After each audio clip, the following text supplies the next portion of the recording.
Oui, bonjour, c'est Madame Dalal à l'appareil. J'ai une petite question à vous poser. Le jour où j'ai un petit accrochage avec ma voiture, je serai remboursée combien avec mon assurance auto? Oui, j'attends. N'attendez pas qu'il soit trop tard pour découvrir la base de votre indemnisation. AXA invente les barèmes sans surprise, grâce auxquels vous connaissez à l'avance et dès le départ la base de calcul sur laquelle vous serez indemnisé. AXA. Réinventons l'assurance et l'épargne.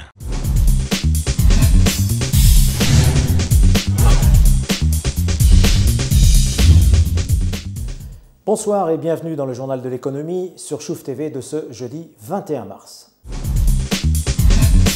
L'État doit-il être interventionniste ou non? La politique industrielle a-t-elle encore un sens?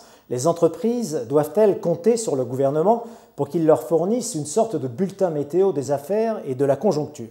Toutes ces questions sont posées avec la fin annoncée du comité de veille stratégique. Ce comité, mis en place voici 4 ans par le gouvernement d'Abbas El-Fassi, avait pour mission de répondre à une urgence, l'absence de visibilité des entreprises prise dans le maelstrom de la crise économique et financière.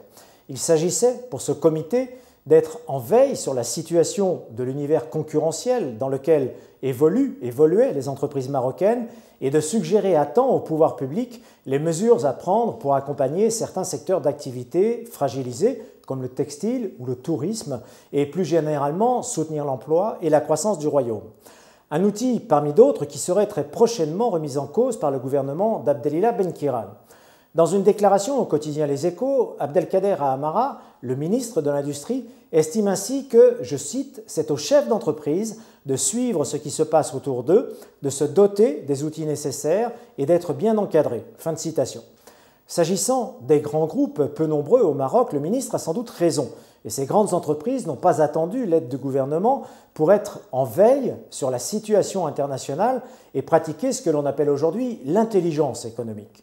Mais c'est assurément moins le cas des autres entreprises marocaines, la très grande majorité d'entre elles, toutes ces petites et moyennes entreprises qui, dans un environnement incertain, n'ont sans doute pas les moyens de se prémunir contre les effets de la crise, faute de pouvoir se doter des outils nécessaires et de faire face à l'agressivité d'opérateurs venus d'Europe ou d'Asie.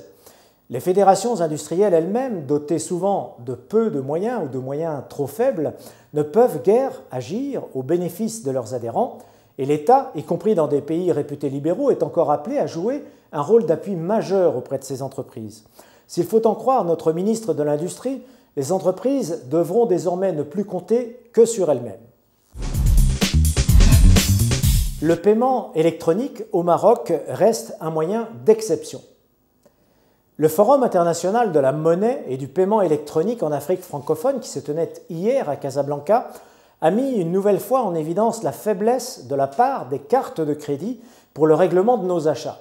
Alors que quelques 8 millions de cartes bancaires sont aujourd'hui en circulation au Maroc, celles-ci ne sont le plus souvent utilisées que pour retirer du cash auprès des distributeurs automatiques.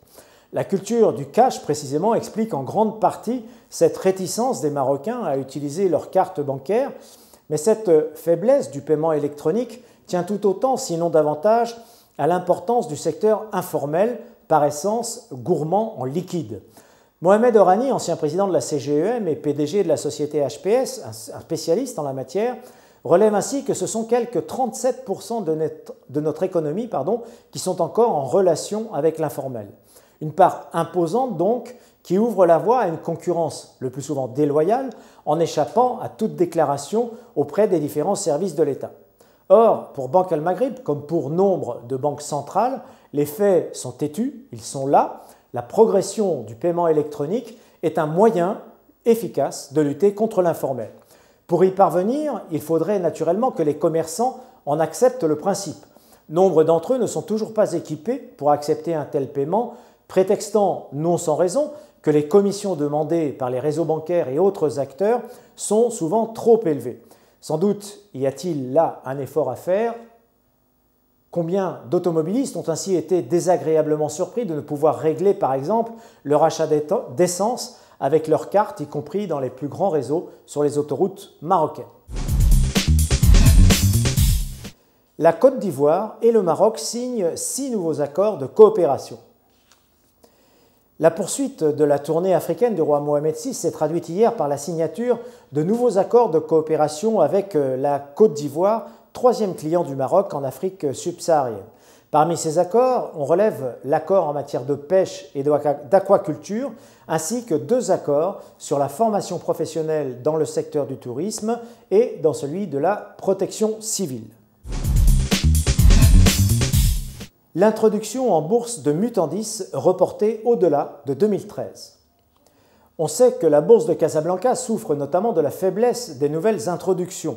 Nombre d'entreprises continuent à y renoncer devant la quasi-léthargie du marché. Mutandis, le fonds d'investissement d'Adil Doueri, fait partie de ces entreprises. Prévue initialement en 2013, son introduction est aujourd'hui reportée sine die. Question d'environnement économique, sans doute, et d'atonie pérenne sur la place. En revanche, l'ancien ministre du Tourisme peut se féliciter de la création de son fonds d'investissement, créé en 2008, un fonds qui a procédé à 8 acquisitions, principalement dans le domaine des produits de grande consommation. Acquisition judicieuse, puisque le fonds aura réalisé l'an passé un chiffre d'affaires de près de 1,6 milliard de dirhams, 1,59 très exactement, en hausse de près de 20%. Adil Doueri s'attend toutefois à un ralentissement de sa croissance en 2013 de l'ordre 5 à 10% à périmètre constant. Kitea, le spécialiste de l'ameublement, relance son site de vente en ligne. Kitea vient de relancer son site de vente en ligne, kitea.ma.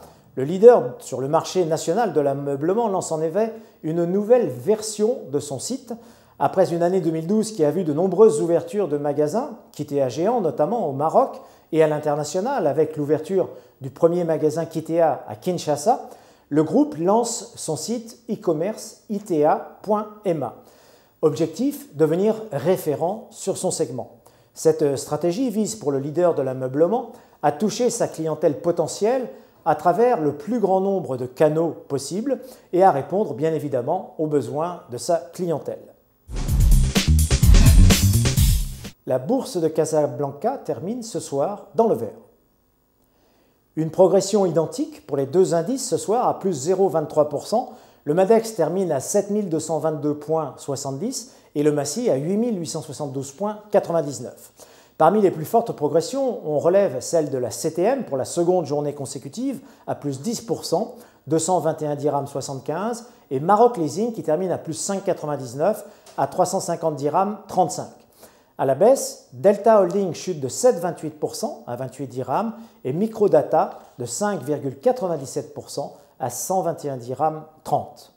Voilà, c'est tout pour ce journal de l'économie. Je vous donne rendez-vous demain soir à 18 h sur Chouf TV.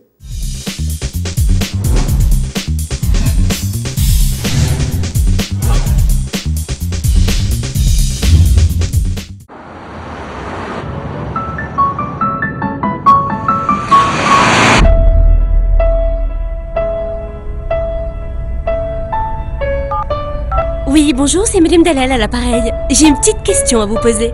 Le jour où j'ai un petit accrochage avec ma voiture, je serai remboursée combien avec mon assurance auto? Oui, j'attends. N'attendez pas qu'il soit trop tard pour découvrir la base de votre indemnisation. AXA invente les barèmes sans surprise, grâce auxquels vous connaissez à l'avance et dès le départ la base de calcul sur laquelle vous serez indemnisé. AXA.